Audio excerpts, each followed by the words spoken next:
ఎదురు చూస్తున్న వీకెండ్ వచ్చేసింది. నాగార్జున వచ్చి రాగానే శివాజీకి ఇచ్చి పారేస్తూ వచ్చేసాడు. ఏంటయ్యా శివాజీ, హౌస్‌లో నువ్వే కెప్టెన్‌గా ఫీల్ అయిపోతున్నావా ఏంటి?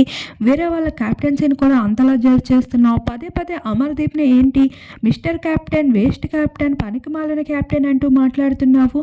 అంటే నీకెవరైనా అగెయిన్స్ట్‌గా మాట్లాడకపోతే ఎన్నైనా అంటావా అని అడిగేసరికి, సార్ బాబుగారు అవన్నీ నేను సరదాగా అంటున్నాను. మీరేంటి అంత సీరియస్‌గా తీసుకున్నారా?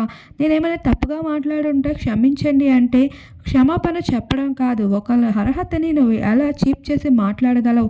అలా నువ్వు ఇంకెవరినైనా అంటావా? ప్రశాంత్‌ని అనగలవా నువ్వు? అమర్‌ని మాత్రమే ఎందుకు అంటున్నావు? వేస్ట్ కెప్టెన్ అని ఎలా అంటున్నావు? ఆఖరికి వీడికెవడ్రా బాబు కెప్టెన్సీ ఇచ్చాడని పదే పదే కెప్టెన్సీ కోసం నీ నోటంటే ఎందుకు మాటొస్తుంది? అంటూ నాగార్జున అయితే శివాజీకి ఇచ్చి పడేయడం జరిగింది. తప్పొప్పుల్ని ఎలా అయితే వేలెత్తి చూపిస్తావో నువ్వు చేస్తున్న తప్పేంటో కూడా తెలుసుకొని మాట్లాడు శివాజీ అంటూ నాగార్జున ఇచ్చి పడేశారు.